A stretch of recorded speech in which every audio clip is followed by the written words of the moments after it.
in a second. But first, Michigan's Jordan Poole, a one-handed flush. Go get it, young man. I didn't know he had this in him. Now, dude can flat out shoot it. When you watch Michigan play now, coming across half court, dude's got unlimited range. Didn't know homie could get up like that.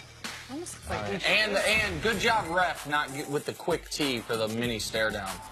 Now, this should have been a tee. You can't do your teammate like dunk this. on. Sorry. Horace Spencer, no. Keep going. Look at Auburn. He dunked on his own teammate, Malik Dunbar. Auburn, man, watch out for Auburn now. You're talking about some underdogs as far as the Final Four. Put Auburn in your bracket now. Oh. The Auburn Tigers are... Calm down. Calm down. Final Four for Auburn. Calm down. Sissy.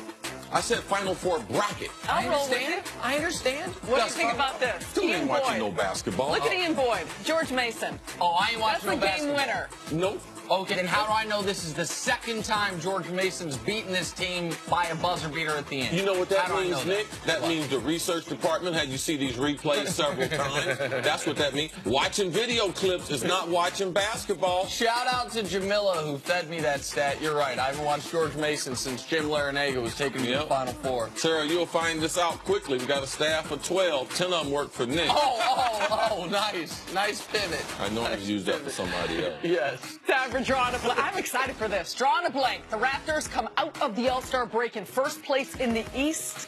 The Celtics are 2 games back, and the Cavs are 6.5 games out. CC, when it's all said and done, the #1 seed in the East will be... No respect given to them. Toronto Raptors, they're going to be the #1 seed. I believe that their team is a much better team than what we've seen in the past, and it's also where Boston is trending down. Cleveland, I don't believe, is going to be able to catch them, but they got the best home record. If they just stay consistent with that, that will get them to the finish line with the #1 seed. CC is correct. It is the Toronto Raptors, the team your brother coached for, correct? Yeah, he was the head coach of Toronto Raptors. Yeah. So the Raptors have maybe the best guard in the East this year in DeMar DeRozan. Oladipo's on the list, Kyrie's on the list, but DeRozan's got stronger case as anybody, and a 6-game lead in the loss column on the Cavs. The Cavs are not going to be able to catch them. Only a 3-game lead on the Celtics, but the Celtics are going in the other direction. Point differential matters in this league. Toronto's got a better point differential right now Really than special. everyone except for Houston.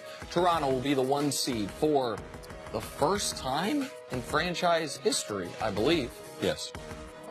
All right, let's move over to the Western Conference. The Rockets are in the top spot with the Warriors just a half game back. Nick, at the end of the season, the #1 seed in the West will be? The team that right now has the #1 offense in the history of professional basketball. The Houston Rockets. The Rockets are 27-1 when James Harden, Chris Paul, and Clint Capella, the guy who Kevin Durant says has an easy job, all start. That is a real number. They also, and this is critical, they already have the season series with Golden State. So if they were to finish tied with Golden State, that goes to Houston. So for those reasons, I think Houston, who is #1 right now, stays #1. What you want to watch with Houston down the stretch is, are they going to be a top 10 defensive team? I believe that will affect them. I believe Golden State, they have the focus down the stretch. They catch Houston and pass them and end up with the #1 seed. I believe that the correction will come because Golden State and Steve Kerr, he realizes what's at hand. This Western Conference is as good since we've seen Golden State go on this run top to bottom. You don't want to be the #2 or #3 seed in the West. Moving on, the Cavs and Warriors are favored to get back to the finals this year, but let's talk about some long shots. Cece, your dark horse contender for the NBA title is? I'm going to go back, and title is very, very strong, but I'm just going to say they can make it difficult in the Western Conference, Minnesota. I mean, they have a combination of shooters, ball players, and big people. Karl Anthony Towns being able to bring from the 5 spot, stretch the court out, which you have to be able to do in the West. Jimmy Butler took a break at the All-Star game because he wants to be fresher coming down the stretch. Thibodeau. How much does he practice this team? Are they worn out? Because if they hit the playoffs fresh, I believe they can do some damage, which causes an effect on the Western Conference, which I believe whoever wins is going to have to deal with Minnesota in some form or fashion. Listen, I totally agree with you on this. I think of the dark horse contenders, and to me, basically everyone's a dark horse except for Cleveland, Houston, and Golden State. Everyone else would surprise. I can't believe we picked the same team. I know. I'm a little disappointed that we did, but we did. Here's why I think. Well, you actually picked my team. Oh, yeah, sure. Here's why I think Minnesota is the answer. In a series, even against the best teams in the league, they could have, in a given series, the best player on the court in Karl-Anthony Towns. They also could have a guy that can go neck and neck for a series with some of the other best players in the world in Jimmy Butler. Andrew Wiggins has been disappointing this year. If he, post-All-Star break, gets back to who he was the second half of last year, that's a dangerous team. Again, they're 70-1 for a reason. It is a long, long shot. But we got the same team here, shockingly, CC. OKC, watch out for them. I believe Russ can dominate the guards in the Western Conference to give them one of the best shots at making a huge upset. Second round. Okay. All right. Just in case. Bonus CC pick. gets 2. Way to hedge. We've spent a lot of time talking about how much pressure Lonzo Ball is under for the rest of the season, but he's not the only one. Nick, the player with the most to prove the rest of the year is... Kyrie Irving.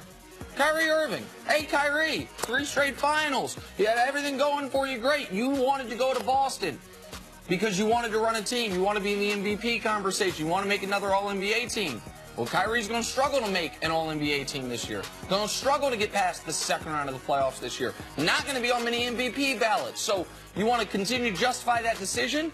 Kyrie, get those Celtics back in the discussion to make the NBA Finals to get the 1 seed. So Kyrie Irving's my answer. I'm going with James Harden, Sarah, because the reason he's the leading vote getter for the MVP. He's got to be able to live up to that the last 25 games. And then after that, James Harden has not done his thing in the playoffs. So the pressure of being the leading right now for the MVP, a couple of times that he should have won, and then now going into the playoffs. So no person has more to gain in these playoffs than James Harden. That's a great I point. like that one. Finally, Kawhi Leonard has been medically cleared to return, but head coach Greg Popovich said he'd be surprised if Kawhi returns this season.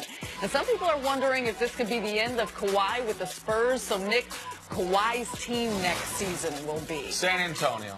San Antonio told LaMarcus Aldridge, hey, you want us to trade you? Go find us someone better than you. That's even harder if you're trying to find someone better than Kawhi Leonard. He might not be happy, but they got him under contract for next season. I say San Antonio. I'm going to say not San Antonio. I believe that there's more going on, Sarah, behind the scenes. This has been going on for a couple months. Little words, little tricklings going about NBA circles.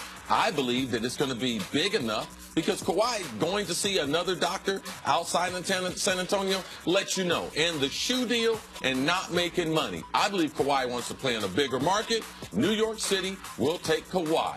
Not San Antonio, potentially the Knicks. Just love the hedge. Okay. You get the whole league. I'm down to one team, San Antonio. Got the whole league. Dark horse, there's these 4 teams. I either give you the 10 staff members or the hedge. Which one do you want? That's fine. Fair enough.